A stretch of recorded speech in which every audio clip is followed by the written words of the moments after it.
3-4 ലക്ഷം രൂപ മതിയാവോ? പിന്നെ ഇന്നത്തെ കാലത്ത് ഒരു സിനിമ ചെയ്യാ അത് തന്നെ കൂടുതലാ. ഇതാ ഇത്രയുള്ള കുഞ്ഞൻ ക്യാമറ വെച്ചൊരു സിനിമ ചെയ്യാം.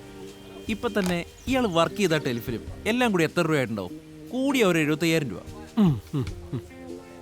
ഇങ്ങനെ തെണ്ടി നടന്ന ചെറിയ റോളും അഭിനയിച്ചിട്ട് എന്താ കാര്യം? നിങ്ങൾക്ക് നായകനാവണമെന്നുണ്ടെങ്കിൽ ഇതാണ് ഏറ്റവും നല്ല മാർഗം. അപ്പൊ കാര്യങ്ങളൊക്കെ പിടിയിട്ടില്ലേ? ഇനിയിപ്പൊ ധൈര്യമായിട്ടങ്ങ് ചെയ്യാൻ മേലേ. പിന്നെ റോണി, ഇന്നലെ ഡബിംഗ് ബൂത്തിൽ വെച്ച് പുള്ളിയുടെ പെർഫോമൻസ് കണ്ട് ഞാൻ അമ്പരന്ന് പോയി. എന്നാ ആക്ടിങ്ങാ!